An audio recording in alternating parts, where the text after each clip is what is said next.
Hey Amish, nice to see you. And as always, it wouldn't be a live stream with me if I wouldn't destroy my own stream first.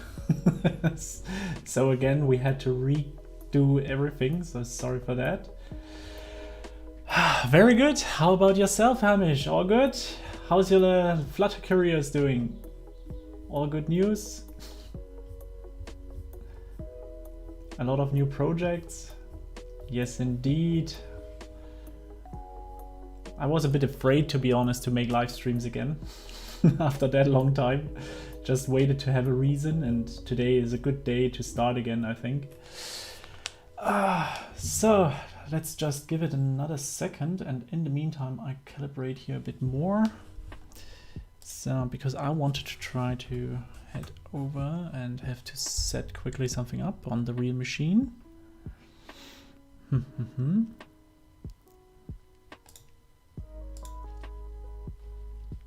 Let's see here, everything works fine. You can hear me well, music is good. Hey Khalid, nice to see you. Hup. Wait. So exactly. It's good to be back, to be honest, to have some live streaming. Yesterday I finished one of the videos that will come next and so on and so forth, so only good news. Hup. So soon you will be getting a new video. And also want to work again on the good old Flutter news or something like that. So let's see how this is turning out. Hey Deepak, nice to see you. Great to be back.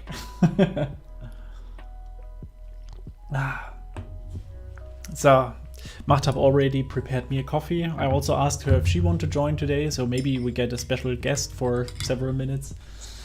But let's see. Hey, the coding guy is also here. Great. All good old faces. Fantastic.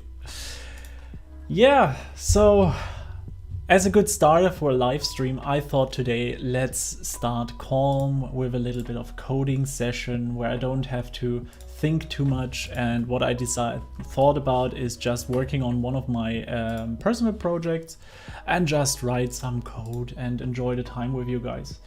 If you have questions, of course, that's why I've written also Q&A in the video description. You can always ask whatever you want and I try to answer as good as possible.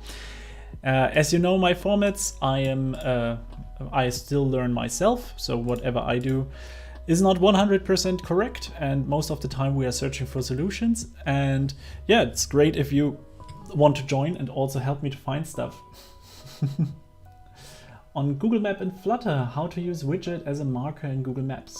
That's also a very interesting topic, actually. I will add that to my list. Let's see if I have here the access to it. That would be fantastic. Then I write that directly down. Thank you for the suggestion, Raja. Sadly not. I have to do it here. So, and what are your projects at the moment? What are you working currently on?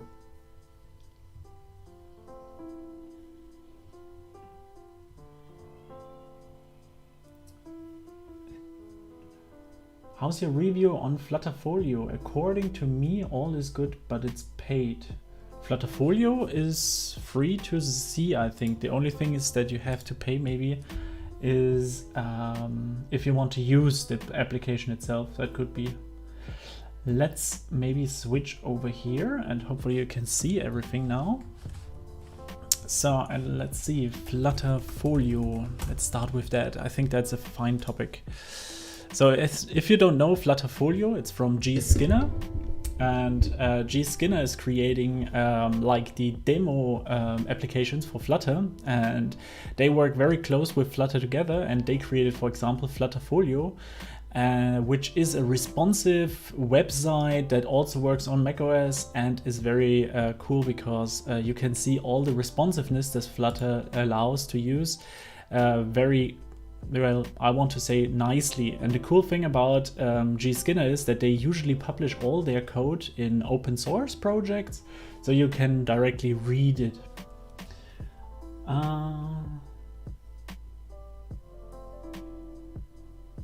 Really, it's paid, but if you go to the GitHub, you get all the code here, right? So you can directly see it, you can work on it. You have all the libs inside of it.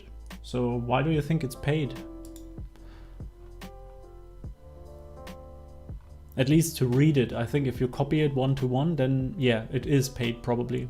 But it's inside of an MIT license, so I think it's also completely free actually. If you keep on the license, of course. Updating UI on silent push notifications. Never done that, never heard about it. Sounds also very interesting. And I see right now that my new setup needs to have some better possibilities to read the chat. Let me see if I can somehow pop that chat out so that I can increase that a little bit, because, well, my eyes are good, but not that good. Can I? Maybe here?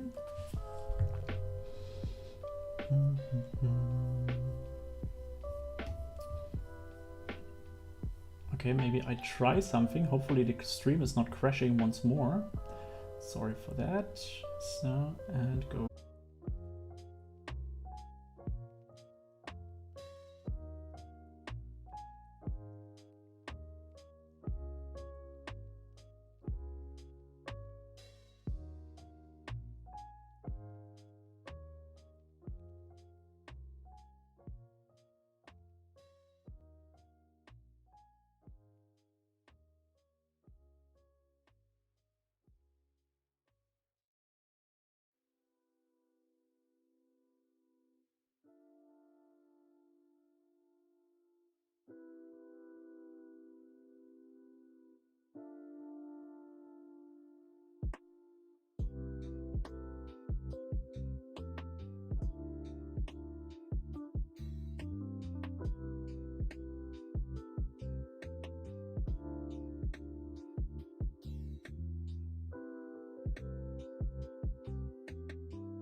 Ah, now, okay.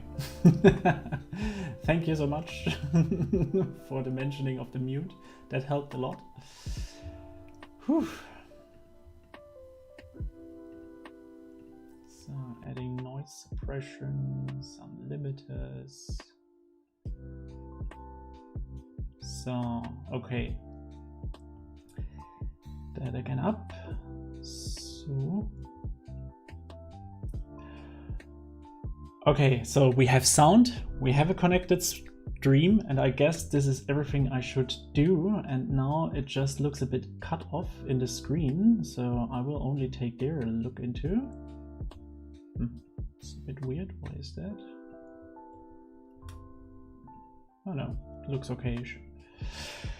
Okay, let's see how far we come today. So this is, no, you see somehow a different screen than I am. Ah, because I'm not live here. Okay, beautiful. So after we talked about that, let's see if I finally managed to get a chat up here, and then I can share the G. Skinner Flutterfolio code.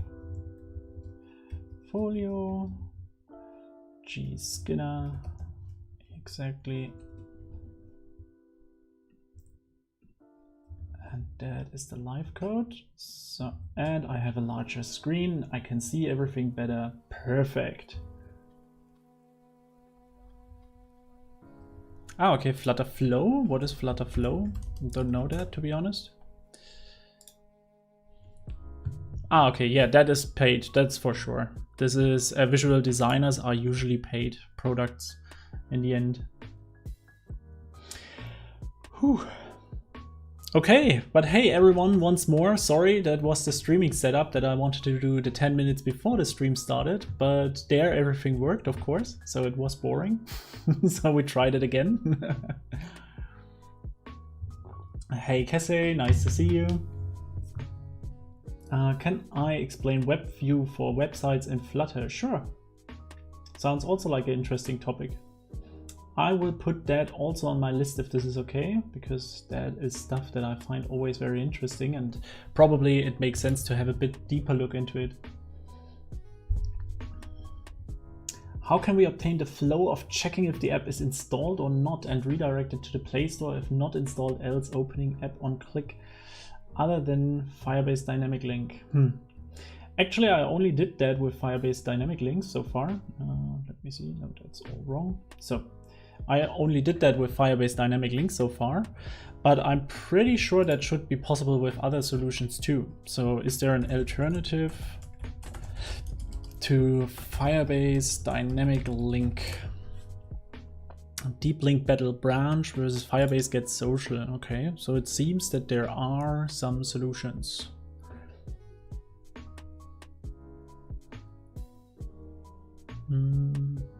No, I think this is something different. To manage deep links.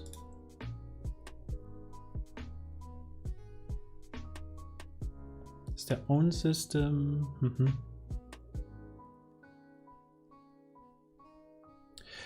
Yeah, but I think you will have a hard time to just re-implement it yourself. As far as I know, if you want to have it for Flutter, you will actually need some possibility to call indents in Android, and I don't know how it works in iOS, to make deep links possible. But it's a very interesting topic.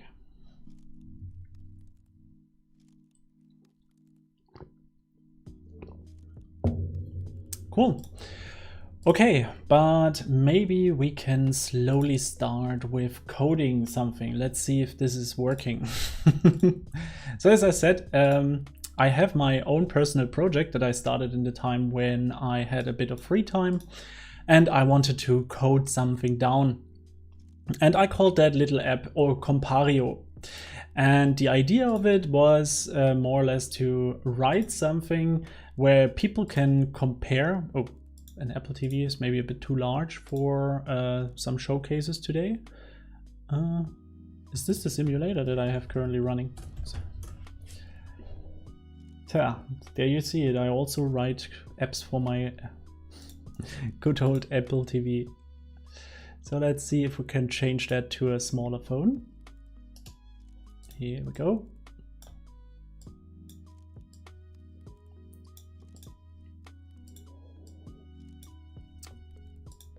And I also want to make a Flutter news about the newest update, or I think you already have quite well understood what it has already, everything, but I think Flutter 2.2 was released in the last couple of days or months.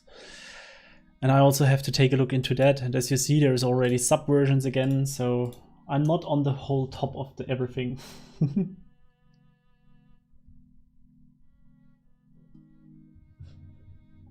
Block or getX, that highly depends on what you prefer actually. I personally, I'm liking Block because it is only a state management tool, and getX is like everything, right? It has a lot of functionalities that you bring into your code. But I know a lot of people that really love getX, and it is very easy to use as far as I've heard. So I would just give it both a try in a small basic example, maybe just a counter app, and then decide for it. Because what you can see if you go, for example, pub.dev, if you go for getX, you find, I think it's get, yeah, exactly. You find the example here. And inside this example, they are really, really large. So you quickly find whatever you need, I guess. And the same thing for Block. And what I like about Block is the documentation is really concise.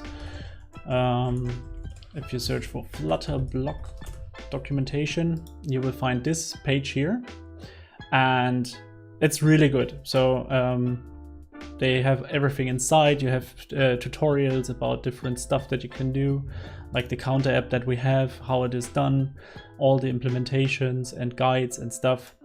And this is pretty awesome. Also, they work together with very good ventures. I don't know if the Very Good CLI, I think was the name, if they work together with Block.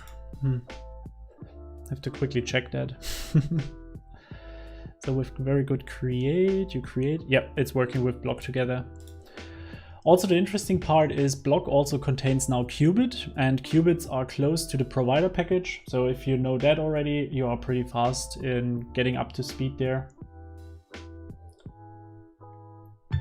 Hamish, I don't see a link, so probably it's blocked. Sorry for that. Do you know how to send friend requests using Flutter and Firebase? A send request using Flutter and Firebase. I think you have to write the logic yourself, right? So you need first to have users, and the users need to be befriended, and then you can send the links to each other. And if you want to send it via email, I think you need an external tool like SendGrid or something that sends then the emails. Ah, there is a link. I can send that. And I also can copy that over. V and then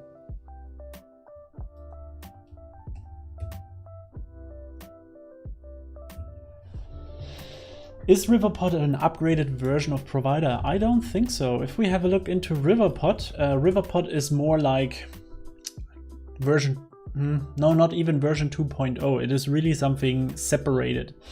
Riverpod is like Remy Roselet worked a lot on Provider package a long time, and he found some flaws that he didn't like, so he decided to create Riverpod.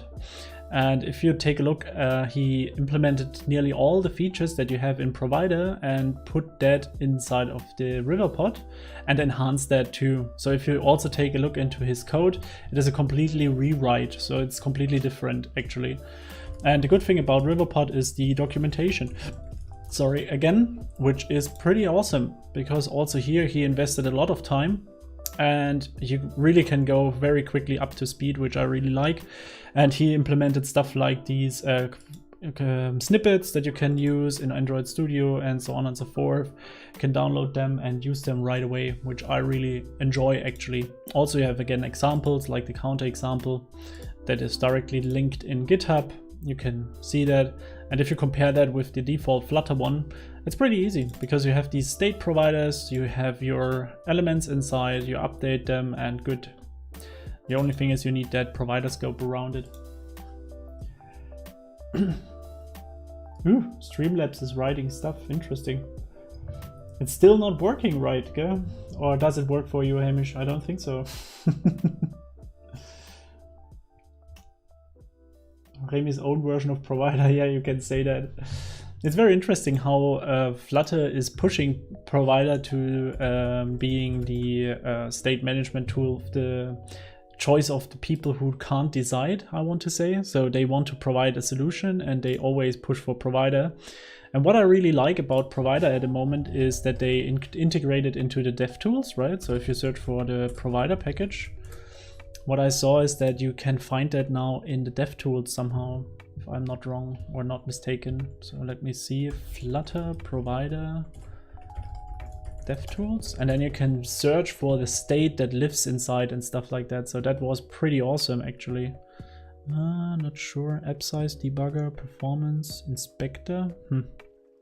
That's maybe not part of the Flutter DevTools, but of the Provider package itself, and then it getting integrated into the DevTools.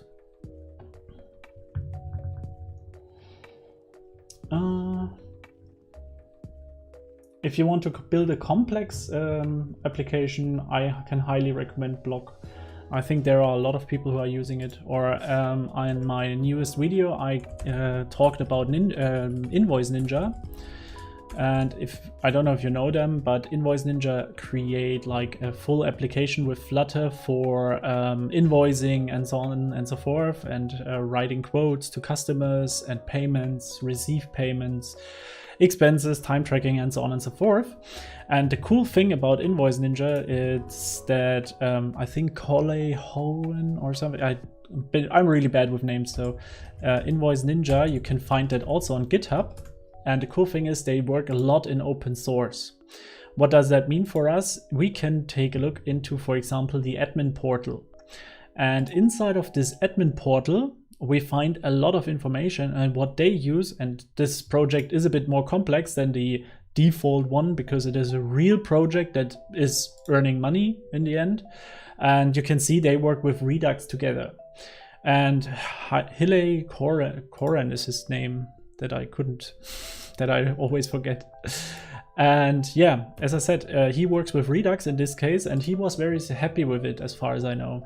The good thing is, or the bad thing, let's start with that first. In Redux, you have a lot of boilerplate because you create like these actions, you have middleware, reducer, selectors, you have a state and so on and so forth, which creates you a state slice. A selector selects you something from the state, a reducer puts an action into the state, and the action itself is just what has been done. And with this boilerplate, you have a little bit more code at the end, right? But the benefit is you have also kind of dev tools where you can jump between the different states and you can see which action has triggered which action and so on and so forth. And the idea comes from React Native, or from React, the Redux pattern. And I can just recommend it to have at least a look into it because big companies work with that pretty well. And Invoice Ninja, they invested already some time in Flutter, I guess, to make it really interesting. Also, they share their application architecture information, so with Redux samples in Kino and stuff. And it's really worth it to keep an eye on that or to share that. And there is another link from Amish. And a single source of truth. That's true, Deepak. There's a lot. So any code quality tips? Yeah, static analyzers. There are like pillars of code quality that you have to, or that I would recommend you to hold. First of all is always a static analyzer. If you don't know about it, I also created a video about that already. And it's inside of Flutter. I think there are also new packages, and Flutter is also providing new ideas here. And no, what is the name? Was it not static? Flutter Linter, yeah. So with linting, you have the benefit to run your applications against different rules, like for example, I don't know, avoid type to string, or cancel subscriptions, close to syncs, and so on. And you make your code way stronger because it is only allowed to use different parts, and you don't have to think about it anymore. It will directly show you the errors. So one example is probably, no, I don't even have one. So what we could do is quickly for this project to create an analysis option. Analysis options.yaml. And this file allows me now to create these linter rules that you can see here. And how does that work? Actually pretty easy. You can, on one possibility is to include one of these things inside your project. And as you see, there is a new Flutter recommendation. And what you can do is just copy them over. So this is the recommended one. And with them, now you follow this lints more or less. The question is now here, there is a package called lints that they want to import. So what's that all about?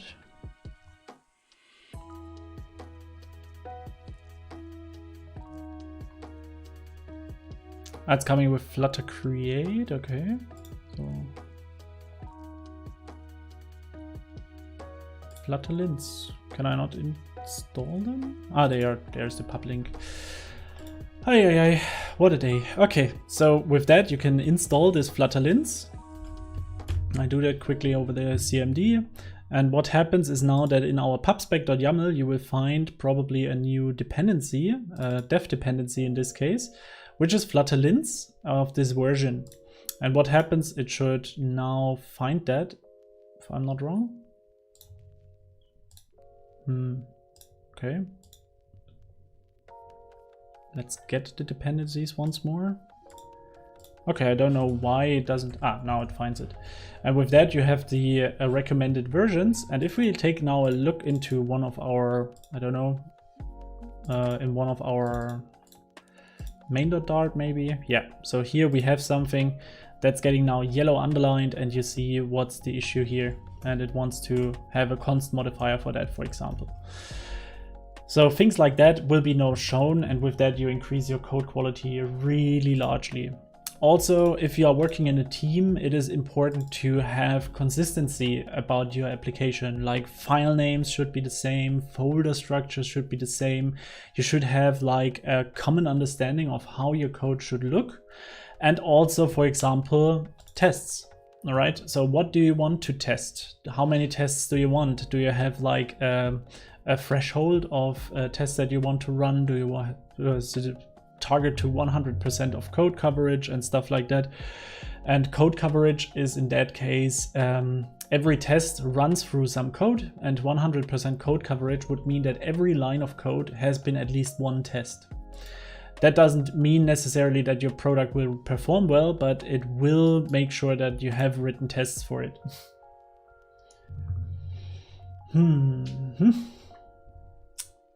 But we'll switch back to native Android due to Jet Compose. Yeah, that's also very valid, Drumil. I heard about a lot about Jet Compose. I think it's Jet Compose, right? Which is pretty close to Flutter at the end. And the interesting thing is that a lot of it is also inspired by Flutter. And actually, I am not sure what the strategy here is, to be completely honest. It could be, of course, that this is the new thing, and so Flutter will be dying in the future. But I don't know, to be honest. The benefit that you can work still on iOS and Android makes Flutter for me still a bit more happy-pathed. Also because I talked with our POs, for example, and they gave me a very interesting insight why a cross-platform development for them is interesting, or why they like it more than investing in Android and iOS development. And the reason they said is that that for a PO perspective, they have to create user stories, right? So they write user stories on which features should be implemented next. And if you have two teams, one is developing Android, one is developing iOS, suddenly you have to write for each story at least 2 stories, right? And you also have to maybe contain different bugs. Also, what happens from time to time is that these two teams starting to compete against each other.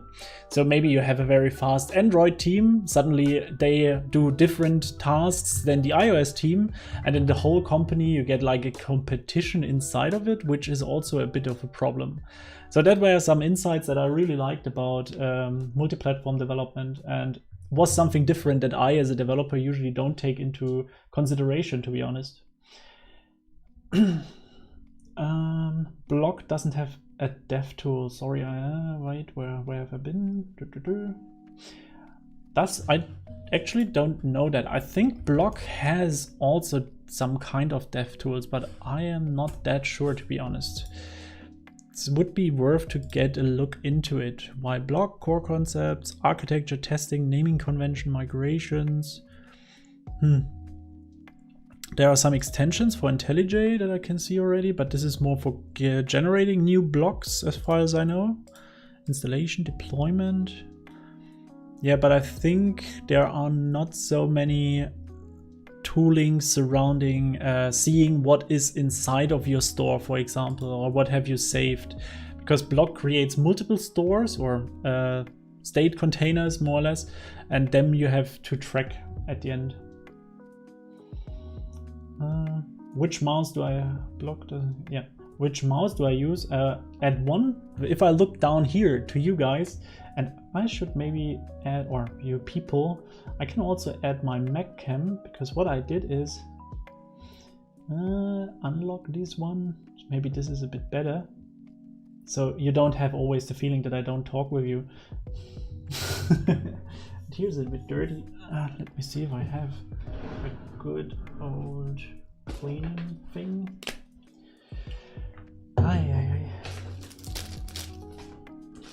I take that time now, because if I already see you here with 2 cameras, I should be making sure that it has a clean view, right? Who I am here. So make it dirty and perfect. So now you have nearly a 360-degree view on myself. Isn't it great? And I use for the Mac here, I use this one. This is an old Razer Death Adder Essential, so my gaming mouse that I usually use. And I have here my Mac mouse, which I have never used in my life, because I feel it is so super uncomfortable to use, actually. Which package or client is good for dependency injection? Get is very good, I think. Get It was the name, which I really like, but dependency injection, there are a lot of good ones, I think, that you can use, but Get It is the only one that I really actively used so far, to be honest. Linters and their rule selection. I have an article with sheet on comparing that. Really, Mike? That would be amazing. First of all, welcome to our stream. If you don't know Mike, he is like the one with the best computer setup ever. And I learned a lot of him because he has an integrated computer in his desk, which I really like. He has an article about linters, right? Did he say? Maybe I can share them too.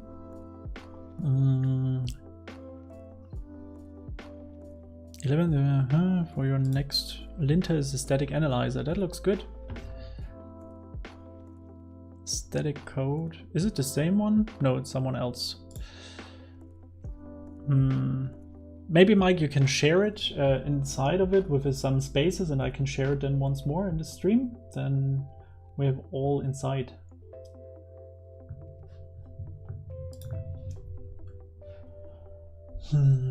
So Flutter currently also supports web and also will support desktop in near future. So according to me, Flutter is better. Yeah, that's true, but better is always difficult to say, right? If you want to have the best native feeling that you can get, then of course you want to work natively. But if you also, I see sometimes that projects don't think so far. Like someone who wants to create an app don't think necessarily about desktop products yet, and also about web usually not. So they don't see that benefit so far, at least not in Germany. I don't know how it is on worldwide scale, to be honest.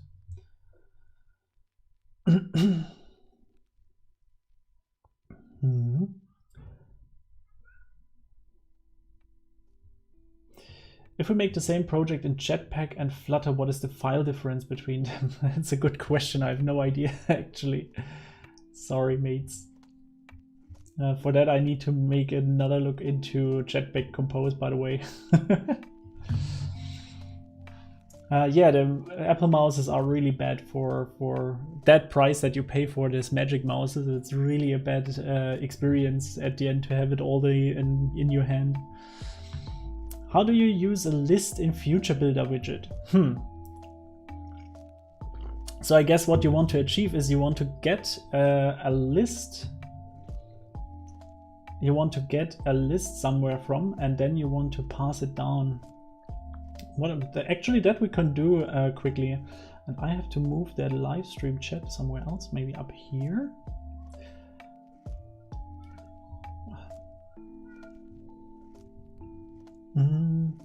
Yeah, so we can maybe, Hadi, we can maybe have a look into that, how we can get a list in Future Builder. I think I created an example for that already.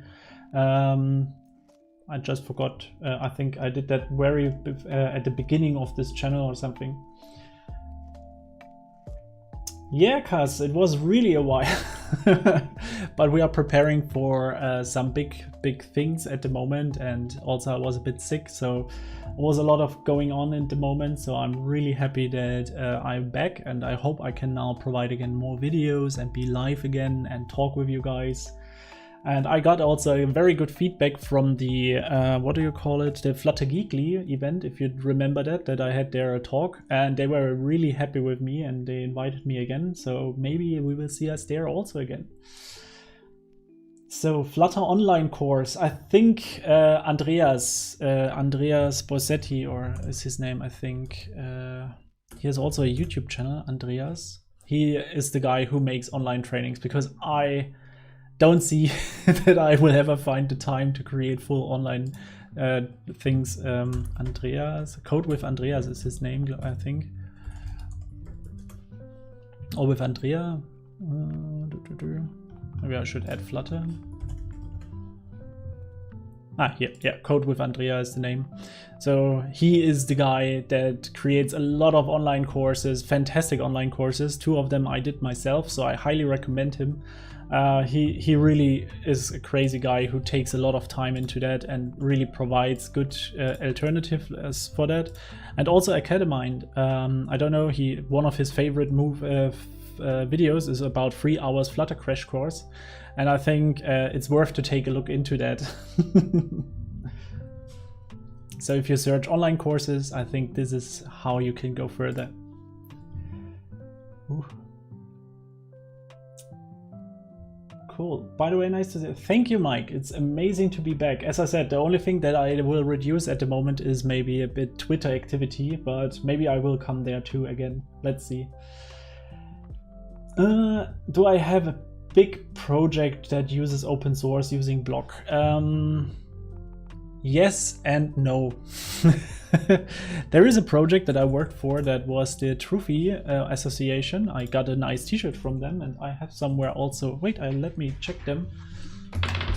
My God.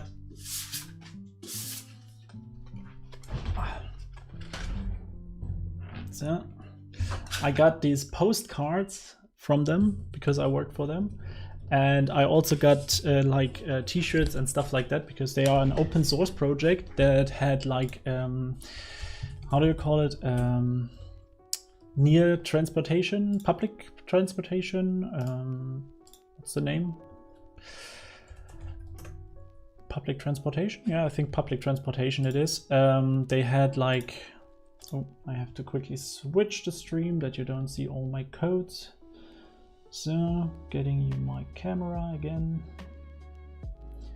like that. So, they make public transportation apps and provide that for Germany. And the good idea here is that they create like a basement on Flutter, and you can inject that into the parent apps. And the parent apps are like themes or flavors, and each flavor can be for each city. So they share now like the bus transportation, the train transportation stuff, and you can search for your trips. And the cool thing is that it is completely open source, and they work as a non-profit organization. And really just, I like to work with them, and I was really happy to get there some insights. But why do I talk so much about that? The reason is here.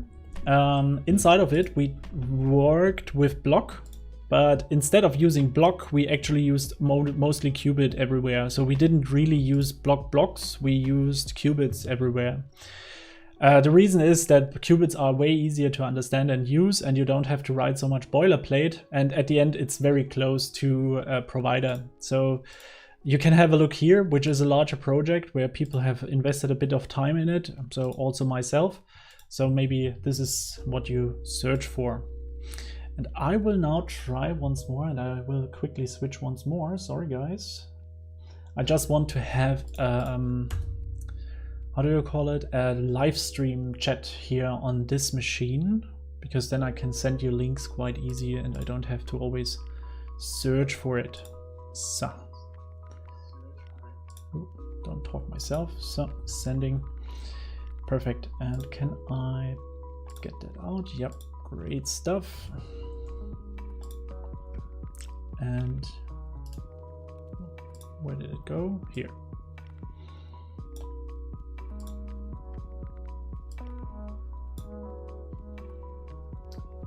So, and back to here, and let's see.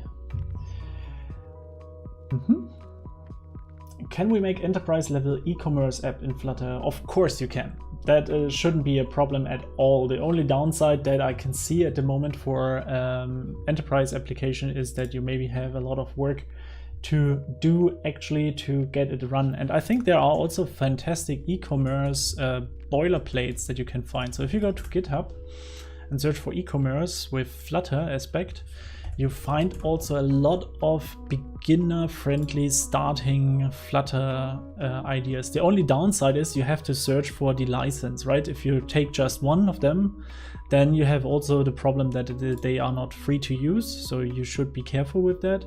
But here you, for example, have the BSD clause, which allows that you can use it commercially, you have modification, private use, and so on and so forth. And as you see, it is getting from time to time still maintained.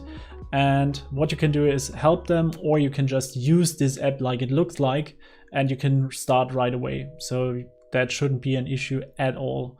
And the good thing is that it works online, and I think it's for the web, it's for Android, it's for iOS, and that's pretty awesome. The only downside that you have to know is if you want to use something like that in web, Flutter Web don't support at the moment a real good SEO, so SEO, which is the search engine optimization. So you will have a hard time to make your website visible or findable via Google. So I would not recommend to, do it online. So for this, you would go for something like Shopify or these instant creation of some e-commerce shops. Okay. Hey, yes, of course I'm doing okay. Now again that I'm here and can talk with you and have a better setup and, destroyed twice my stream today. Please list some explaining books for Flutter. Okay, so the first one, I only would recommend one for Flutter specifically, and this is the Flutter full reference or something, reference book. Let me see if I directly find it here, the complete reference. It's expensive compared to other books, but I really enjoyed it, and I have it also here lying around. And I think in most of my videos you will find also a quick link for that, so I can maybe, if you want to buy it, I can send you how do you call it, an Amazon affiliate link, then I also earn something from it. Thank you very much. And this in this book they explain all the things. So if you search for Flutter reference book or complete reference, was it right? Complete. They have also a website, and now I have to be a bit careful because I am also a sponsor more or less from them. So there you can see these are the supporters, and as I said, it's also that I make some advertisement from them, so I'm not completely unbiased. But the cool thing is the whole team that are working on it are all, Felix Angelov is the creator of Blog, Remi Roslet is one of the famous provider creator, Matej Reseta is also known as RezoCoder. I think you all probably know him. And they created that book and wrote really everything down about linting, about networks, how you can create basic examples and stuff like that. So before you maybe buy the book, maybe it's recommended to just have a look here. Audio is missing? Don't you? No, all there. Don't give me such a shock here. I tried to get a list in Future Builder and I can't. So the question is again, do you want to get the list with the Future Builder and after that want to display it with a list view? So the easiest way to test that would be asking, I am pretty sure I created a video for that. Let's have a quick look. I think I had that with JSON converters or something. Yeah, but we can maybe do that in a second if there are not too many more questions.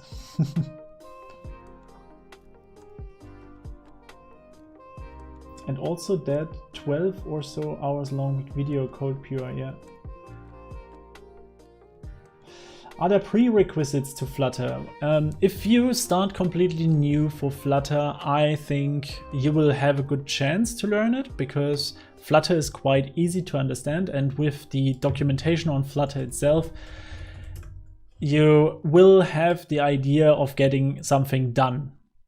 So with this guide here, you can create your first Flutter app in, I don't know, maybe an hour, and there are also code labs and stuff. And what I found today is like Flutter Academy or something. That was amazing.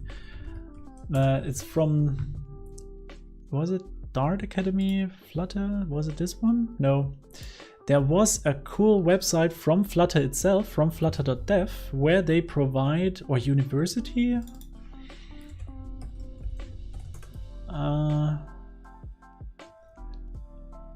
That was directly on, no, sadly not here. That was something that I wanted to share actually, because there was tutorials, code labs, of course. No. You could choose your skill level, and they provided you with information on what you should learn next.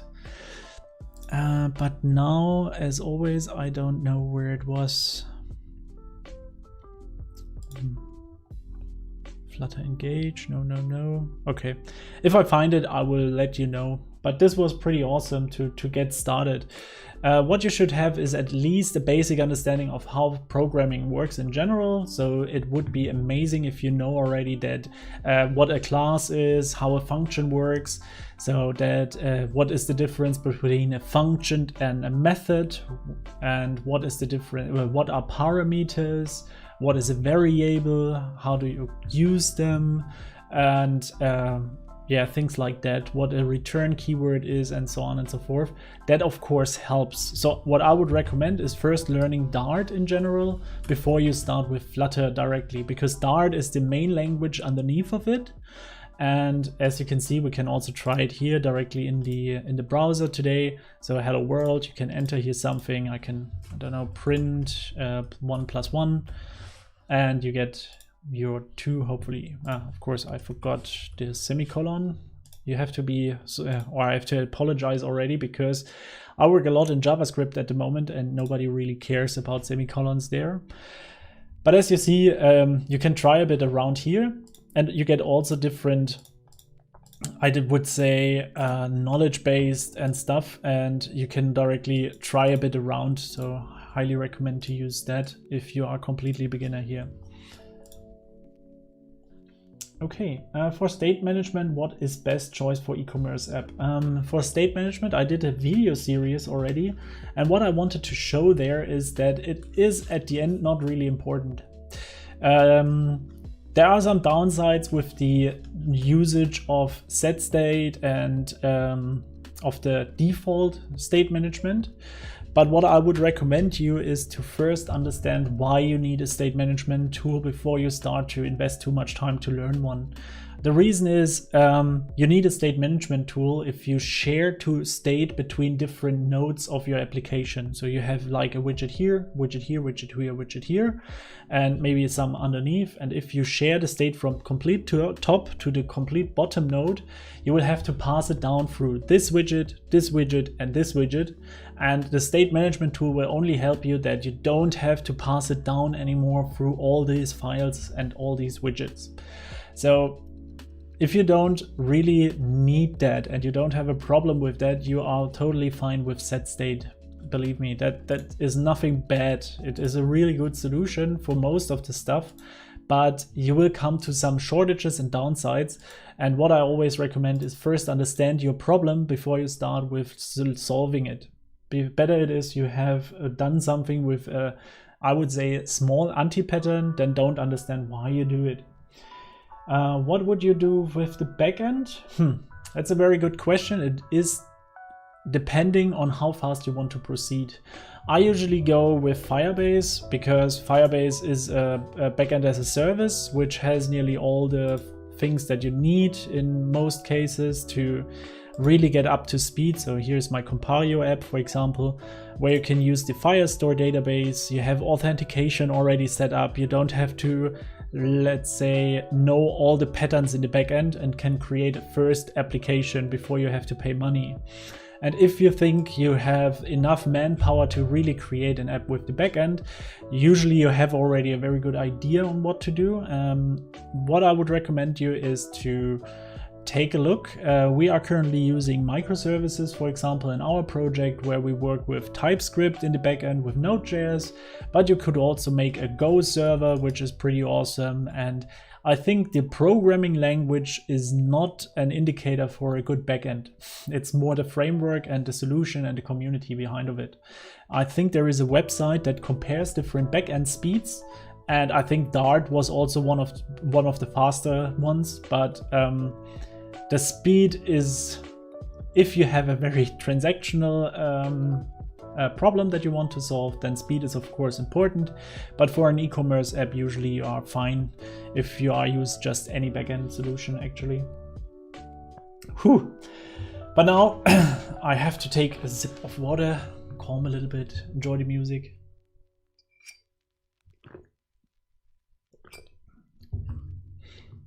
Yeah, Bartek, it was pretty awesome actually, because as you see, if we go once more back to this Trophy app, here, the Trophy core, which you can import from all the other packages, then I can show you that we had in this Trophy association, there are then other packages that are using that. And now I have to find it first. So you see the Hamburg bike app, for example, has nearly no code contribution because it completely depends on this Trophy core. So if this one got updated, it got all the updates also here, more or less. And that was pretty helpful in most cases. And I think we made also for Brazilian the app, which was, and also for Cosa Jamba or something. And here's the Trotro app, which is also dependent on it. So you can see the package pubspec.yaml was really dependent on this Trophy core at the end. So it's quite interesting that something like that worked, and I was really happy to learn that this is really a solution that is well, easy to use at the end, and everyone can download it, and it's open source and free. And because of the license of Trophy, the apps need to be open source as well. How to implement security in the Flutter app? Well, security is always a big issue, but it is like every UI, you know? So it is per definition first, I think, secure, as long as you as a developer don't make mistakes, right? I don't even know how it works with string sanitization, but I think in general, Flutter is pretty secure in general. But if you want to sanitize it, I don't even know if this is a thing in Flutter, if you need to do that. If you don't know what sanitization is, it's if you enter code into your input fields and send it to your server, then it could be that your server suddenly drops the database, for example. And sanitization does not allow that you send something else than a string into your input fields, and does not allow, for example, text. So this wouldn't be allowed in a sanitized field.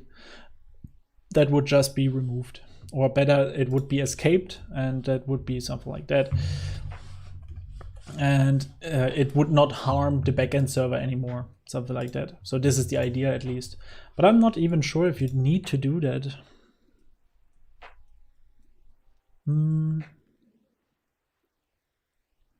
Yeah. Okay. But I think security is always a very large topic, and there are also very big companies that invest a lot of time in security topics. And I think what my old company, for example, did, they worked very closely with the CCC. That's the Chaos Computer Club in Germany. And they try to hack all the systems. And I don't even know, is this pure German? I am not sure with that, to be honest. And they, this is, oh no, it's English, perfect. So it's the Europe's largest associations of hackers. So you see, perfect. And they really try to hack the system, find weaknesses in your system. So yeah, as I said, I'm not a security expert, unfortunately, to give you there a perfect answer without any flaws. So, audio is missing, we had that. Wait, these are all the best ones of Flutter. They are very good, yeah. So from the Flutter Complete reference book, they were really, really good. So they had a lot of knowledge and also had some experience with creating new apps and stuff. List of map, we will do that. I want to build a plant app in Flutter. Sounds like a great idea. And if you have a look into the YouTube channel of, I think, Fun with Flutter, he created an interesting solution for you there. Sure, Matt, you can always email me, no worries. List the map in Flutter View Builder, yeah. Event.flutter. You can buy templates and Flutter Ecommerce app if you want something like that. Is in Dribble, for example. And I had another one, maybe I have still the links here. So if we look for designs, there is my inspiration, Mobbin, and the other one was, what's that? No, it's also inspiration. Not sure anymore. There was a website that I always used, like something with app design. Not sure anymore.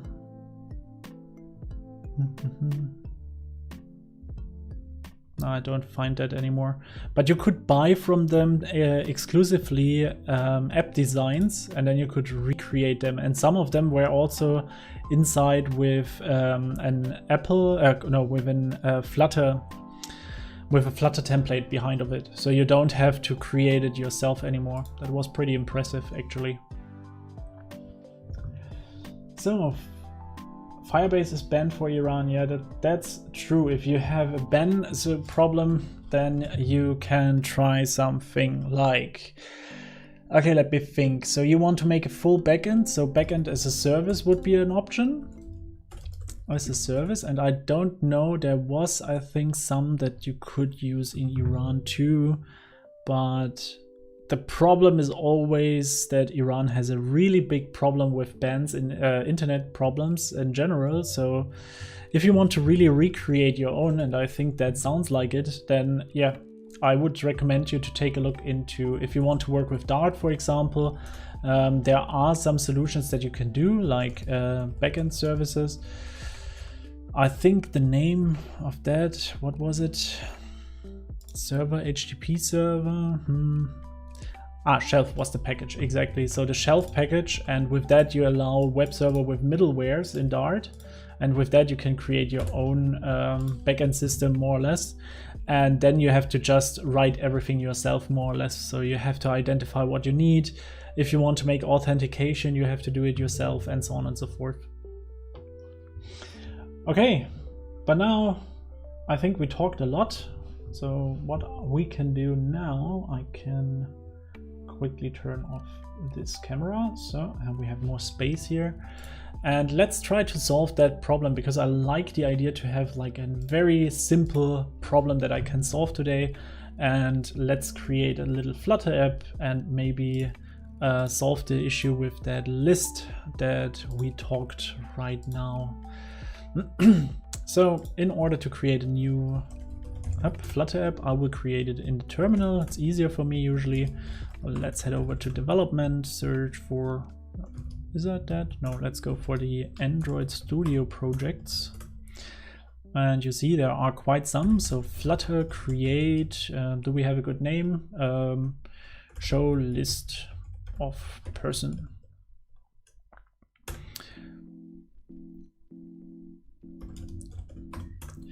And if we go inside of here, there we have now our Flutter app, and this we will open up now in our Android Studio. So let's see, Android Studio and show list with persons or something. What's the name? Oops. Show list of persons, indeed. Good, I hope the font size is large enough. If not, please let me know.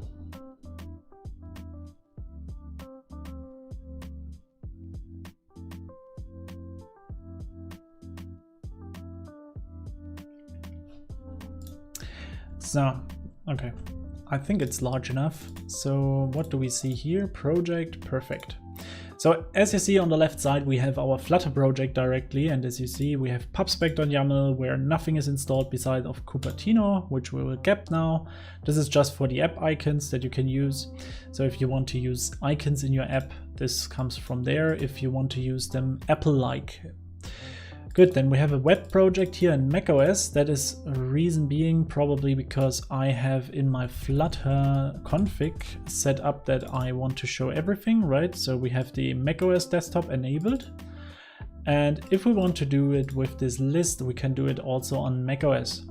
The reason I will develop today in macOS is just performance reasons, because I think it is a bit faster to build than the iOS simulator, and we can work directly on the plate of my system, which is always a bit faster. How can we use database for offline apps software? Like how to store and perform basic CRUD authentication, so on. Thank you. For offline apps. Yeah, actually I have, we work currently with a company that I can say is Objectbox. They allow things like that, things that you mentioned right now. So you have offline first in mind, and they create the idea that you can share states and save states and things like that. If you really want to build that for yourself, I can tell you already that will be not easy. If you have no connection at all, then you can use always, of course, something like shared preferences is one package that you can use. And in shared preferences, you will then get single key pairs, of course, which is more like a NoSQL database, which you have locally on your device. Another solution would be, didn't work a long time now in that. I think there were some alternatives that I forgot now. Yeah, of course there's always, what's the naming? Not NoSQL. I forgot about it. It's not too important, but you can use the local databases that you can use, and shared preference. What was the alternative to that? We use it all with box, something with box.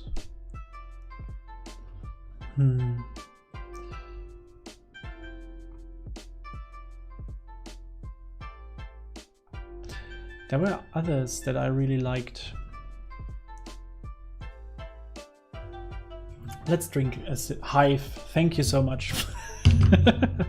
Yes, indeed, Hive it was, and we worked with that in our app that Mahtab created, the recipe app. And with Hive you have also the benefit of a NoSQL database, but the benefit of Hive is that it is way faster in writing operations. So they are also very happy about their benchmarks. So if you have a look here, they are so fast, and there are also the different ones, Lazy Hive and how they all called. So I recommend to have a look into that then if you want to have a full offline solution. Okay, but now let's go and head over to planning. First of all, this is creating at the moment. So what we can do is opening up a new file. I call that plan.md. And here we can have our plans, what we want to build. So the question was, if I could have that still in mind, so we want to have a future builder that receives a list of something. And after that, we want to display that on our screen. And so is that correct? I think so, right? So let me quickly scroll up and see.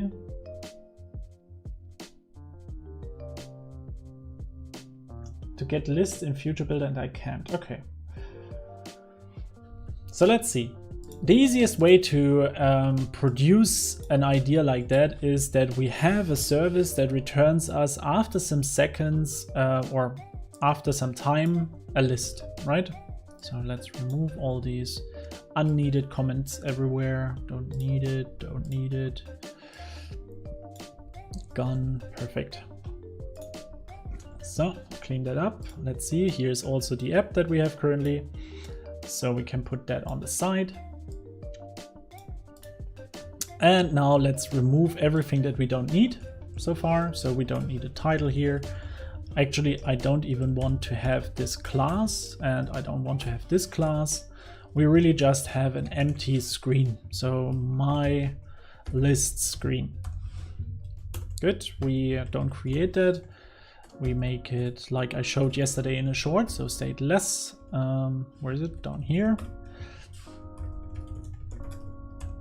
Perfect, and with that we have now our container. There is nothing inside. We wrap that with a scaffold, which has a body.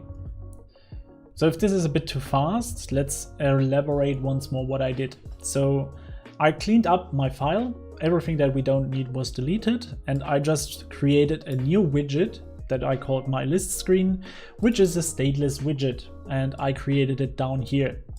If you know Android Studio and Visual Studio, they have these benefits of these short terms like stateless, state enum, stateful, and if you enter these, they are like short code snippets that creates you a whole widget in seconds.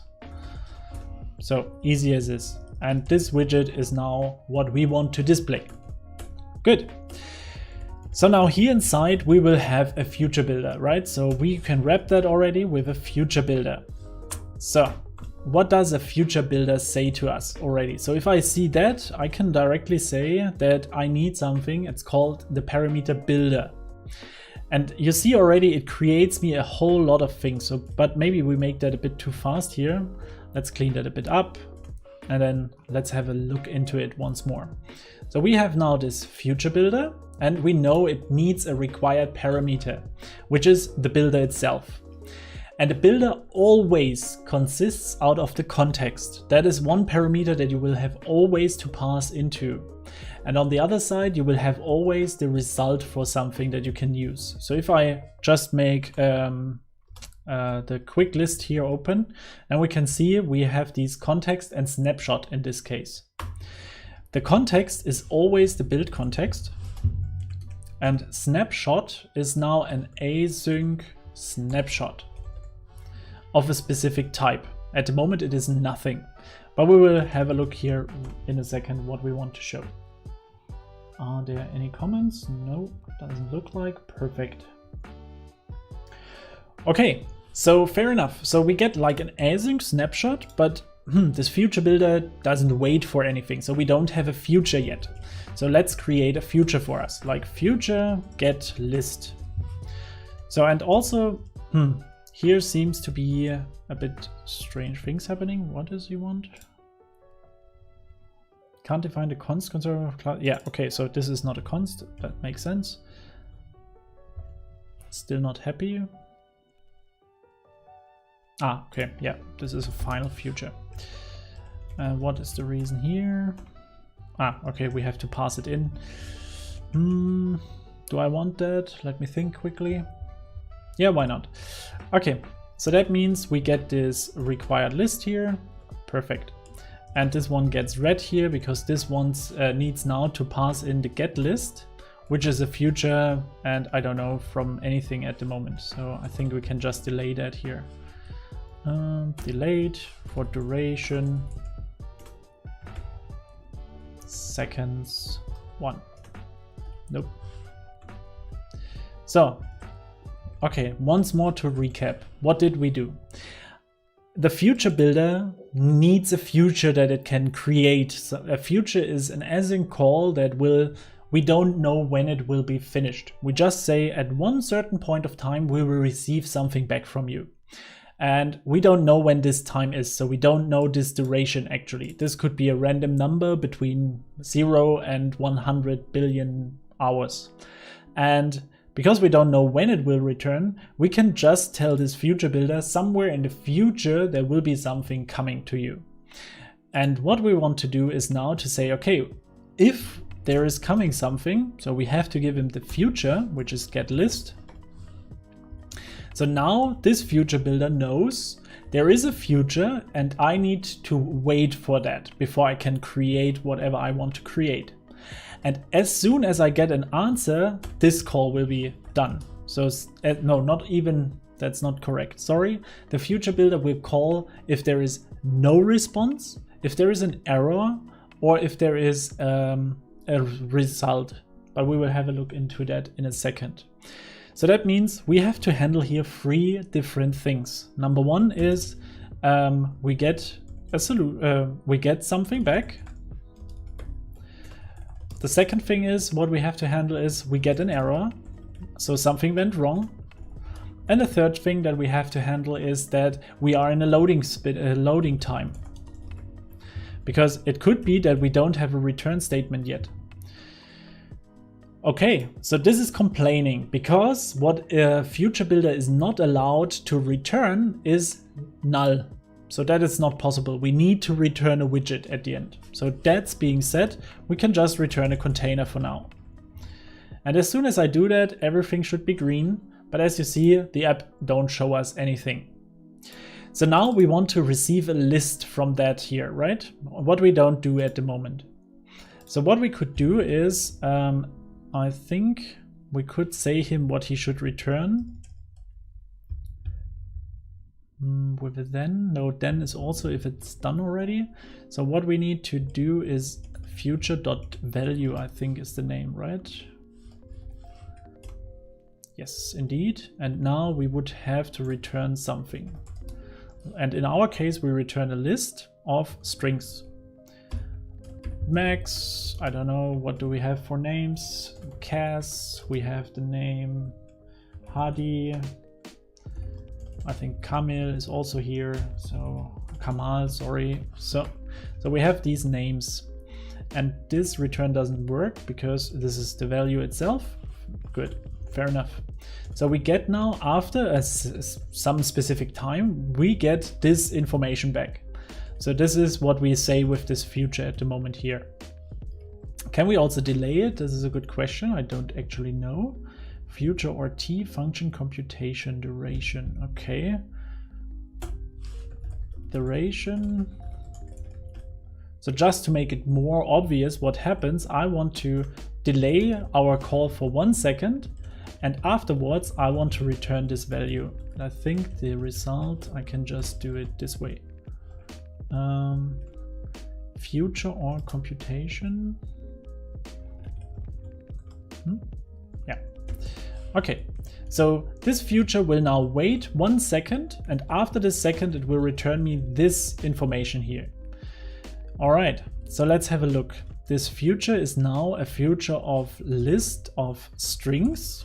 So I can say that because I know exactly that this list will be returned. And with that in mind, I can say that this future builder will also receive a list of string.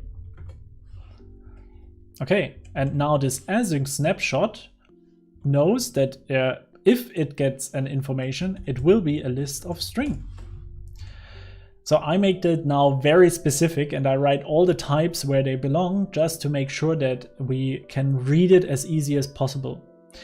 So, and now we want to follow up our 3 possibilities.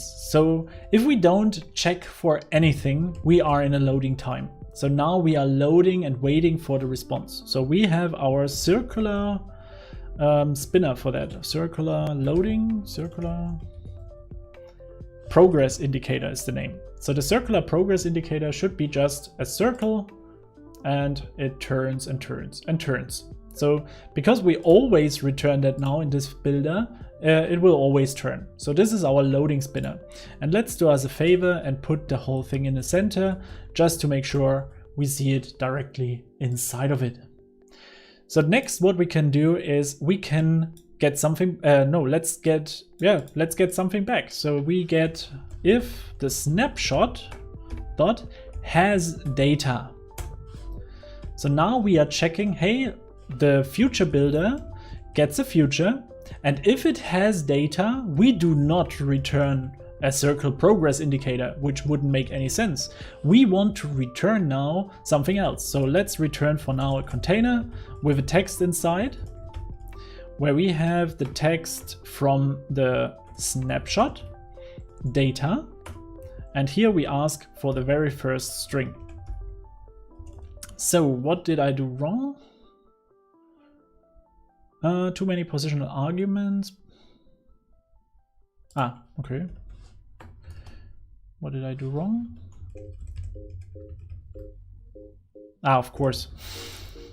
So container is of course a widget, so here needs to be a child inside, and now we have a text. Good. So data 0 is not the thing, so let's just take the first. Also not happy with it. Why? What do we have for a problem? Can't be okay so because it can be null. So this is now null safety feature.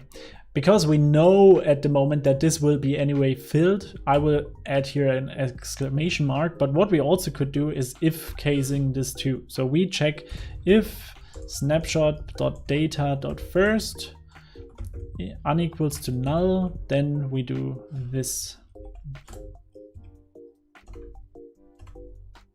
Remove comparison, why? Ah, it's data that could be null, right? No? This is your error. Yeah, that's my error too, but this has something else to do. This is just conditional. It's just a null check. It just tries to find you something. So, okay, there we go. So the reason is, and this is now a hacky solution, I know, but data could be null at any point of time. But what I do here is, because I have this has data, I know that this data needs to be filled. It cannot be null. That would be a lie. And because this is the case, I make this exclamation mark and I say this data is filled at this point of time. So if I ask for first, you can see in the app we have my name inside of it. So if this container is now wrapped in a center, we can see my name. Great. And what I also could do is, if I want to have all the names, now we could have a loop for that, so that we run all the different ones. But what we also could do is, and this is a nice thing of Flutter because it is like absolutely included, it's like a list view. And with that we have a list view builder, and here we have an item builder, and we heard about builder what? That it needs to have a context. So if I press again the context menu here, we can see, aha, we get a context and an index, and this is our builder for the list view.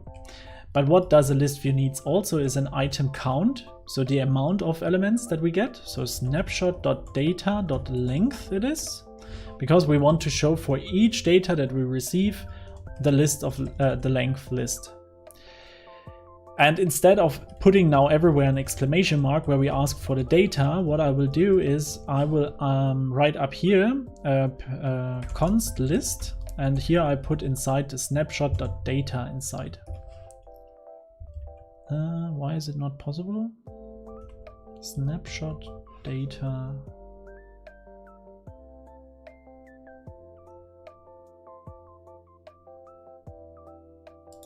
Ah, not const, it's a final, sorry. As I said, JavaScript influence, it's horror. Okay, and now we get the length here, and what I can do is I can just replace the whole thing with list.length, because now it is now it's still not clear that this is not null.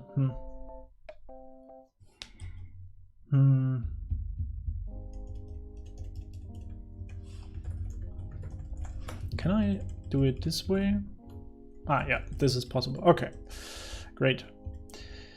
So, and with that, we have now the item count. It goes now through all of them. And what we want to have is inside of the item builder, we want to return a list tile. A list tile is something that we get we get from the Flutter framework already, and it looks just nice to directly use, and we can have a title inside where we have the text. And what we need now is we have now this index here, so we can ask for the name that we receive. So we could say something like final name equals to the list index. And with that, we receive now a name, and we can put that here inside, and we have our list tiles. And here we go. 1, 2, 3, 4 names. Great stuff. We have our list view, so we can scroll directly. And the best thing is all of that is also lazy already. So that means if we don't see these elements at a certain point of time, they are not getting rendered. So Flutter makes a lot in performance optimization for us that we don't have to do. Okay, so we got something back. So this is a check, right? So we can, I don't know, have we something cool, make a check. Write it in front, done. Maybe give it something like that. So here also, no, this one is not done, but this one is done. So, and how can we see that the loading time is now also there? So if I make this a bit bigger and go to the runner, and we are pressing now on the hot restart, we try to restart, we get this loading spinner, and after that the list is there. So we know now the future builder is taking a second and shows then the values. Cool. So we have done that, we get something back, we get the loading time, and the last thing that we have is we get an error. So what would happen if instead of we get something positive back, right? What we do at the moment, we throw error because our database was not accessible or something. So can I not pass a message inside? No? What a weird error. Completely forgot. Okay, let's just throw an error. So what happens is we are going in the loading spinner. We will never ever have some data, and the user will see this. So this is not real great user experience, right? So we know that something went wrong, but we don't have a chance to tell our customers. That's horror. So what we do is we can say, hey, dear snapshot, you have maybe an error. And if you have an error, please return something. And now we can again say, hey, return an icon. And we make the color. What can we pass into that? I think getting that done. And inside of here, we have, for example, the icon itself. Here we pass in icons dot error. Ooh. Don't we have a good error icon? Ah, here. Exclamation mark, perfect. And we give it a color, and the colors dot red, I guess. Perfect. So it's still complaining. Why? What did I do wrong? Creates an icon class. One positional argument expected, but got 0 try. Ah, the icon is not icon, it is just the icon itself. Okay, cool. So, or icon button, yeah, we could click something, or would be also an option. But now we pass just an icon inside, and you see, after our second that we used, waited again, we have our error tab. Of course, we could put that now in the center again, that we look beautiful and nice. But after our second, we get our error. And with that, our user knows, okay, that what I did here was maybe a mistake. Great stuff. So our users are happy because they know they make mistakes or they get their response. We have a list view, which is directly scrollable and lazy loaded. And the last thing is we show a circle spinner that, or a circle progress indicator, a name, can't remember that one. And this circle progress indicator keeps us knowing that we have to load something. So now we can also increase here the timer, for example, before we throw our error, we reload. And now after 5 seconds, we are there.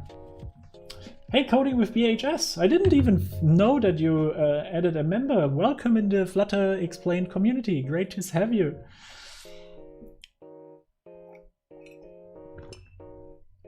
Okay, so that was a lot of explaining. I hope you understood everything now. The Future Builder is quite mighty and you can use it nearly for all situations. The only thing that I have to really make sure of, that I tell you that, is don't use a future inside of here. So do not do something like that and then say, okay, delayed with a duration of, I don't know, seconds, 5, and then pass something inside. Because this, if you do this, every restart of your environment will automatically trigger the rebuild of everything. So when you remember, when I did it the first time now, why is this now red? Ah, like this, yeah.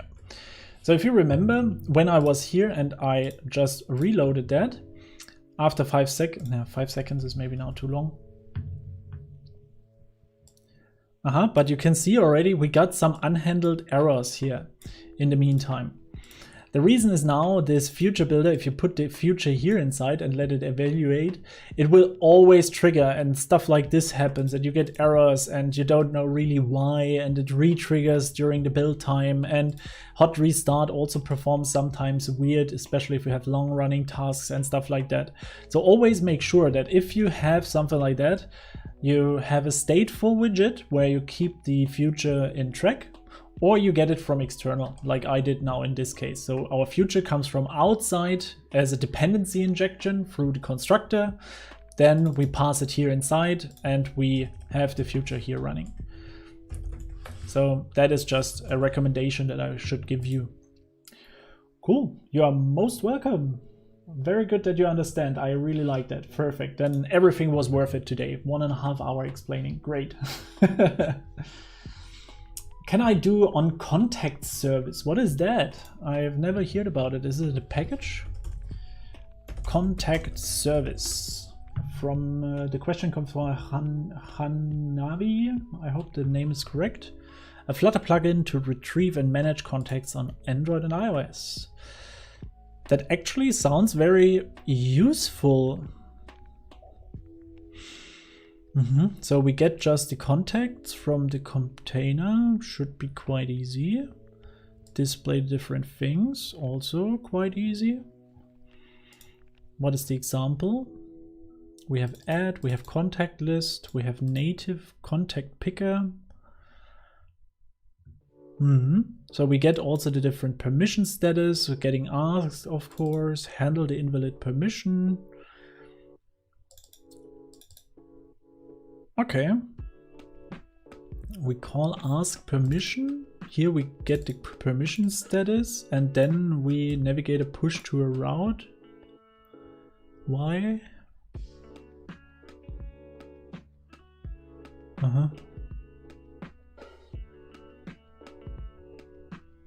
Yeah, I think the package itself looks very useful, so I will add that also to my list of things that I can explain.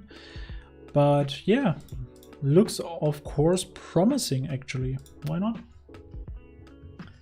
Why do we use final keyword and not var? A very good question that I'm more than happy to answer. So in Dart we have, and I will create a Scratch file for that because that makes it a bit easier to explain. Dart. So we have in Dart, let's have a default function like void main, right, that we can execute. And inside of here we have 3 variables. We have one-time var, let's say, give it a good name, var test equals to 0. So where is the difference between var final, final test, and last but not least const test? So these are the 3 variable types that we have. So where are the differences? A var is first of all implicit. So if you have a var, you usually have something like this. So string var, string, let's make it string test is this. So or int test equals 0. So as you can see with that, we have just typed it, but it is actually the same more or less behind. So the only difference is with this one, we are sure that this here will never be something else. So I cannot do something like int test equals hello world. You will see that the compiler should get crazy with that. Ah, interesting. Why is he happy? I would have guessed that this would be red now. Can I not? Ah, sadly I cannot execute that. Let's head that over to a real main file and try to put that inside of here without the main, of course, and delete that. Ah, okay, now it's getting red. Okay, much better. So this is what I want to see. Value string cannot be assigned to something else. So the reason is the int in front of here makes it clear that this will never change. But if I remove that and I will take the var test, you can see it's also not working. So the reason is Dart is very smart. It identifies this as an integer, puts that here inside, and changes this var into an int.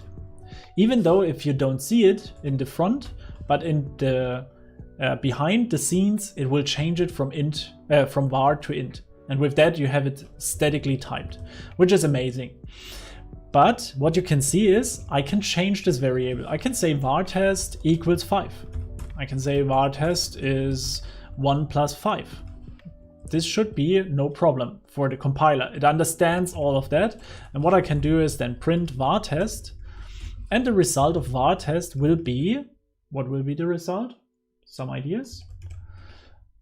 The var test will be 6 in this case. Sorry, I know I didn't let too much time for that. But if we execute that now, we can see that. So here, execute, and in the run, we should have 6 standing. Great stuff. But that means we could change the value here. So if I go to a final variable and I take final test and set 5 to it. Whoa, what is going on here? A final variable can only be set once. That means I cannot change the value anymore. With that, it will be always the same. It's not allowed to change this value. With that, as a developer, I'm pretty sure that this 0 will last forever. It will not change anymore. And this makes me very strict with coding. So not only that my type is now safe, because this final here in front gets in the background getting into an integer. Not only that, but also it does not allow me to reset this element. And now where is the difference between const and final? Final is evaluated in runtime. So I can do things like 5 plus 5 plus 5, right? No problem. And I could also have a method here that says evaluate value. And if I execute that, I can have here like 5 and 5. And this method here inside is some method that I have. And this returns 10. Simple as that, okay? So it is now a value that is changing here inside. If I would do that with this const test, I'm not allowed to do that because it is not allowed to have things that change during the runtime. That could be now wrong because I did now this and it works directly like that. I'm happy. So I plus j. Because a constant is not evaluated in runtime. So that means we have build time. This is the time where the computer starts up and your application is getting transpiled into source code, and you really get something that only a computer can understand. And that means you can only have so-called constant information. So you cannot calculate something in the background because there is no virtual environment that can calculate something. And with that, you cannot do this. But the benefit of these constants are that they are pretty fast during the runtime. Because during the runtime, they will never change. They are already set in stone for the end of the application. But these final variables can change. Whenever they have been set, they can calculate, and with that, they can change flexibly inside of your application. Cool. You have a live stream every Sunday. I cannot promise when I will have live streams. I will make that still a bit from time to time. I will be just online, probably also in the week if I have the time. I cannot make promises. Sorry for that. I'm always very bad with promising that I will be online at certain times, and then I'm just disappointed and you are disappointed. So I cannot promise you that. Sorry. But I hope you understand. Cool, but this brings me back to one of my epic journeys that I once did, and this I highly recommend. These are koans, and I have my Dart koans on Flutter on Git that you can find here, that I want to promote also a little bit because I really like them, and they are useful if you are getting started with Dart and development. And what they are just 2 chapters, and I know maybe I need to make some live coding sessions where we are talking about these asserts again. But what they are actually is a very cool idea on how to learn programming, because you learn it by solving tests. And in the beginning they are all red and you can run them, and I'm pretty sure that this will not work now because we have Flutter 2.0 and but on the other hand this is just Dart, right? Dart is not configured. Let's do that. I think I have to go to Flutter here, to my Flutter package. No, here. Then we have, I think, my dev folder, tools, Flutter. Oh, is it Flutter 1 or Flutter 2? Not sure. No, let's take Flutter 2 for now. Bin, cache, or is it this one? Dart SDK. I think that was the Dart SDK. Ah, perfect. Good, he found it. And I made a mistake. So we have to do it again. Okay, take this one and select this project. Okay, great. So, and with that, we get all the packages, and here inside we will have now these tests, and I think you can execute the Dart part. And if I don't be wrong, so if I have Dart, can I run that somewhere? Don't we have a bin main? Here we have it. So I can run the main.dart. And what happens now is he will tell you which, thinking about your chapter 1 asserts, colon about asserts has destroyed your karma. And then it will tell you, please think about the following, and shows you what is wrong. And if you jump to this link here, you will find this. And the colon is about asserts, and assert is the testing framework from Flutter, from Dart, and it will tell you true is equals to false, which is wrong. So one of them has to be changed. So let's make true is true. If we take down here a look, we get this check mark, and it will tell us, okay, you solved that one, but something else is broken. So the next one is broken. So you jump there, you can go here and you see, aha, the expected value is 0, the real value is 2. How can I solve this puzzle here? And I can solve it by either changing here the value to 2, save again and check, aha, worked. Or what I also could do is, if I don't like the easy way, I could also change it here somehow. And with that, we have also it to true.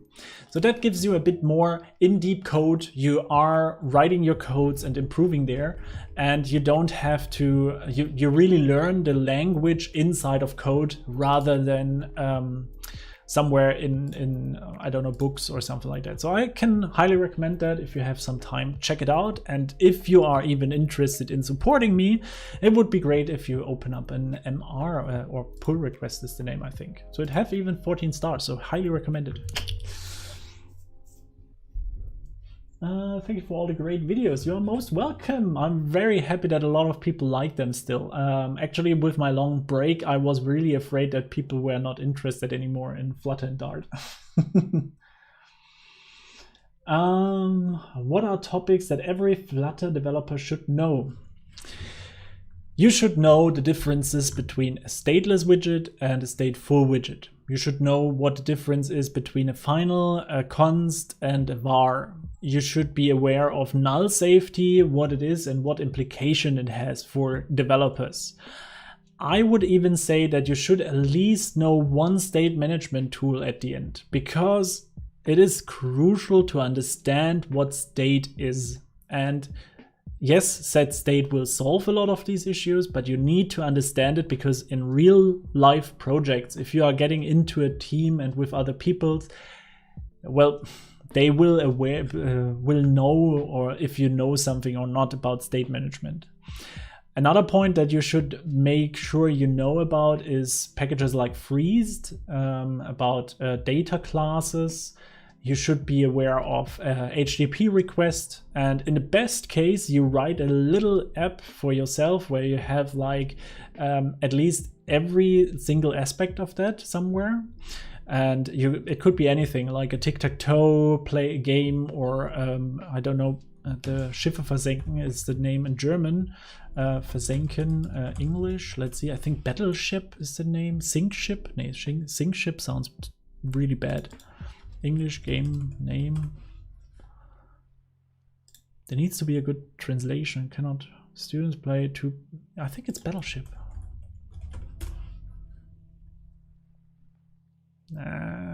You know, the one with the You have a lot of squares and you put your ships on it and then you say you hit it or you missed it, and you know what I mean, right? Exactly. So this is the stuff that I would recommend you to at least have a look into it. Then have a HTTP request in any case, with package, without package, whatever you like. Wrote a test, a usual easy test, like would be a test for Dart itself, like a unit test, a component test, and have at least basic knowledge about integration tests. Because even though that you don't need it necessarily, it's good if you can talk about it, if you know what it works, how it works, and yeah, stuff like that. And if you want to be really, really, really much better than others, then I would also recommend you to have a look into CI/CD systems like GitHub Actions or CodeMagic or something like that, that you have created a build pipeline pushing your app. I don't know, it doesn't need to be on the build pipeline on the server, but maybe just have your app running through a CI/CD and host it on Firebase or host it on, I don't know, CodeMagic, some website or something like that. Because even if your app doesn't do anything, even if it's just a basic counter app, you will get so much insights on CI/CD and knowledge about how an app is created, how it is delivered, how it is tested and stuff, that really helps you to enhance your skill set once more. Thank you for subscribing, Nixon. Great stuff. I can't develop Windows. Why? I have installed VS 13. So VS 13 is, I think, not the only prerequisite, and I am now on a Mac, so it's hard to tell me what is missing for you. But what I can recommend you is if you go for execute Flutter Flutter config is the name, I think, and there you should get like this small list of different possibilities, and there is one fuchsia here, for example, but there's also enable Windows Desktop. And that could be that this already changed something for you, because when you create now, so Flutter create dot, for example, it will create a Windows folder for you, or don't know if Windows is the correct name, but something like that.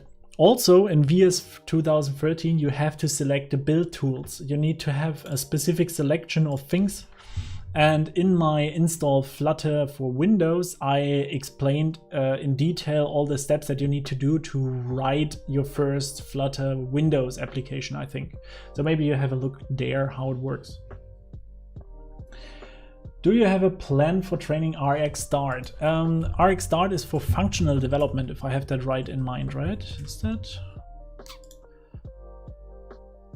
Oh no, it's about streams and API. Ah, I think I talked about this topic with Cookie. What was his name?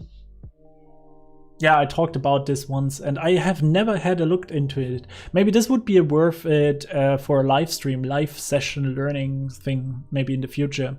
Because I know that it is pretty awesome. It has a lot of things, and it comes from the reactive framework, I guess is the name. And the cool thing about that is that you can merge streams, you can do a lot of streaming. The issue is streams make things complicated, because if you want to work only asynchronous, I always find that a bit hard to understand. But I think it would be worth to have at least a basic example or a basic project where we can work on that. And so it sounds like a very good idea. Why not? Yeah, I will have a look into it. I will also add it to my, maybe I can show you my small list of different video ideas, because I at the moment, no, I cannot, but maybe in the future I can. Could you make a video on text synchronization with audio, like lyrics should be showing while playing the music? Wow, that would be awesome to do that actually, but I think there is a lot of things to do, right? You have to have like voice recognition and ML stuff and knowing what the text will tell and stuff like that. So it could be quite complicated. Not sure if this will be an easy 20 minutes video that you can just do, but actually after the WebRTC video, I am like trained for everything, because that would take me a lot of time to understand how it works.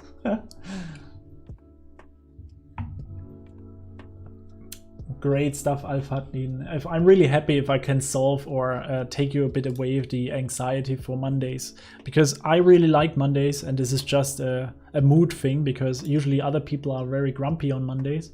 So if you have a good feeling about going to work and you enjoy your work, then it's maybe a bit easier. But I know it's harder or easier to say if you really love your job, because I love being a developer, rather than if you don't like your job, then it's a bit difficult, I know. It's from the Flutter community? Nice. Okay, they also put the plus packages. That's why the Flutter community is awesome. Just love them. They are all good. Cool. Okay. Here's day, here's night. Cool. For me, it is now exactly or 10 minutes before 4 a.m. PM. Sorry. In Asia is night. Okay. Thanks for subscribing. Can you explain Flame? Oh, Flame is cool. I love Flame, and I should maybe do also a live stream for that, because I really love games. I'm a gamer myself completely and through all. I'm currently more on Stadia because I don't have the time anymore. Flame is a package that is a Flutter game engine. A game engine is like a helper for the game developers to start working on games.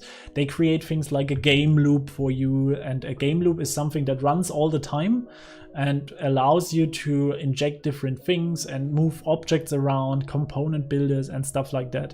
And there is also another package that I really like, and I think they work together with Flame, and the name it's something that you can create RPG. Flutter RPG engine package, I don't know, something like that.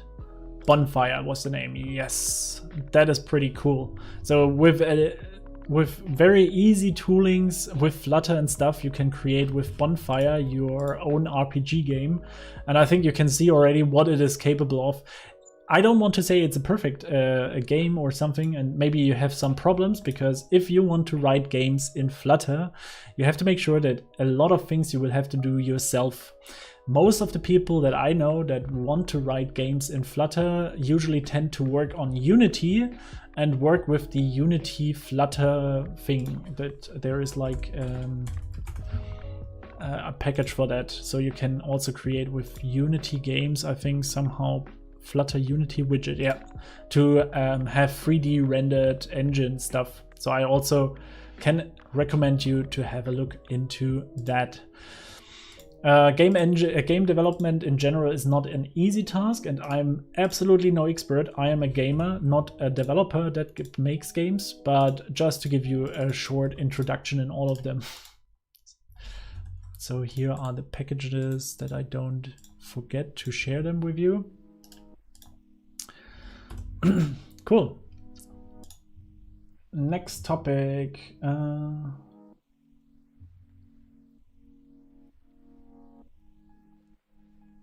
I'm fresher for Flutter in any suggestions. We had today a lot of talking about beginning in Flutter. Maybe you can have a look into the beginning sessions, because I think I don't want to all start it again, but that was quite interesting. In general, I recommend you to learn a lot of things, getting started with some of the videos, or just create your own first project, learning Dart, going into Flutter. And I think there is also a Flutter roadmap, or a Flutter guided learning path. I think that was a, maybe I find it. So many videos, but I think we had there a very interesting article somewhere. Okay, I don't know where. This is Mahtab. So we have even a video for that, and we want to work on that even more. But there are good. Here, look, free code camp. Learn Flutter in 2020. That sounds like something I can share, right? That free code camp is a very good resource for that stuff. And I think Amateur Coder, or I think he has a new name now, Tadas Petra, also created a session on there. So like how to make Flutter in 2020 or something like that.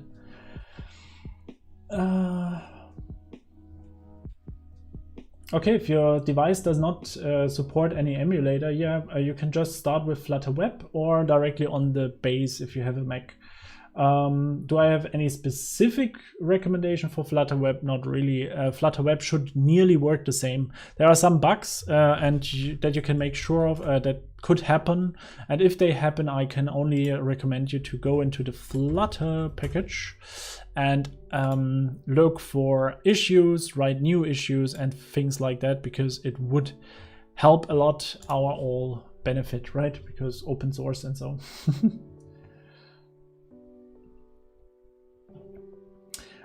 Use of key list view item in Whoa. Can you explain use of key for list view item in tab bar view?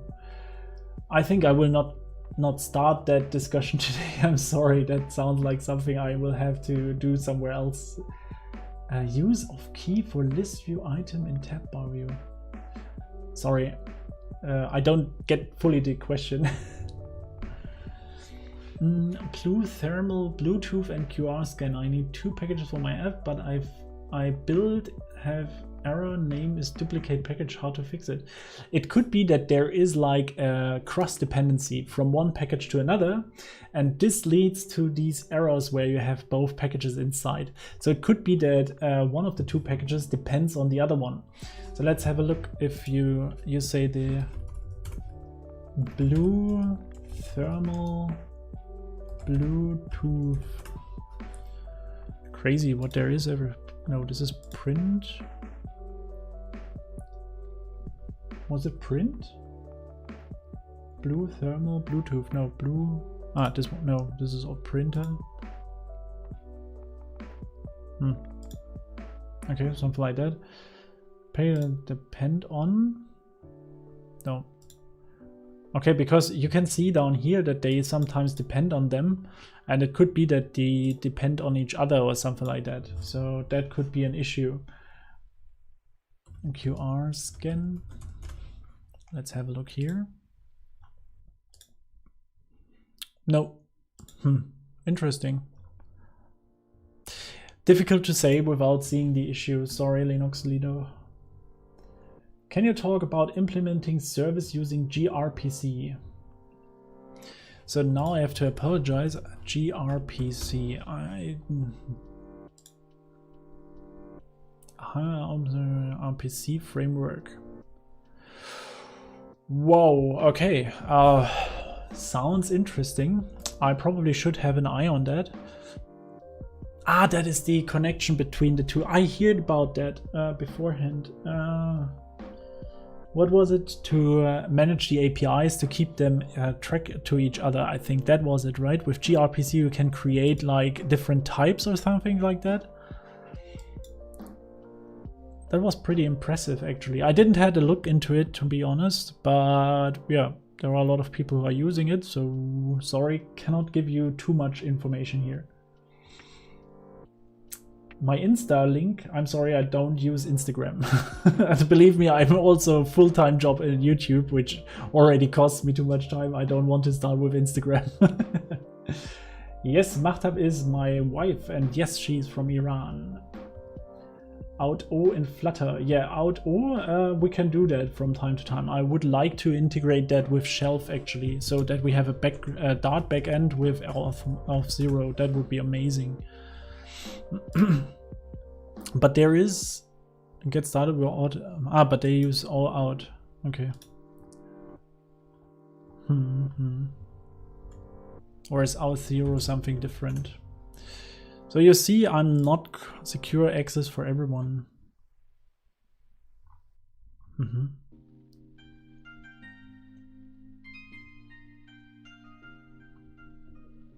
So you see, I learn again more from you than I can show you, but it looks like I have to take a look into it.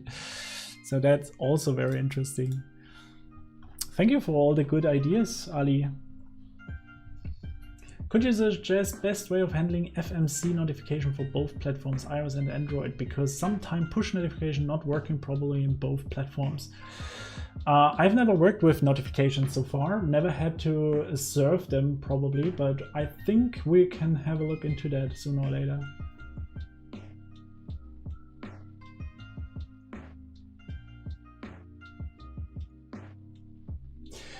Okay, you know what? It's 4 o'clock. We had now a beautiful 2 hours, and I'm very happy that you all were participating in this live stream. It made a lot of fun for me, and I hope you enjoyed it too. I hope the next videos will come around next week or the week after. I cannot promise anything. It will be about list and folder structures. So we will talk about how to organize your application, where to put files, which names you should give them. And also we will have a look into the provider package, how they create their barrel roles. We will talk about and I think I can switch here quickly over to the other screen, this one. Yeah, and we will talk about barrel roles, how they work. We will have a look into the Ninja Invoice or Invoice Ninja, the project a bit deeper, how they structure their app, what packages they are using, and how they are working. All right. So thank you very much for joining today. It was an amazing session, and I really hope we can do that more often again, because I really love these live streams. They are calm, I have some time. Maybe the next time we will also write a little bit more code than just a list where we will talk about that. And I really hope you learned something today. And else there is nothing else to say then. Thank you. Hit the like button, subscribe to our channel if you haven't yet, and we see us the next time. Enjoy the rest of your Sunday, have a good sleep if it's night for you, and if you have perfect weather at the moment, don't forget to do some sport. All right, so bye everyone.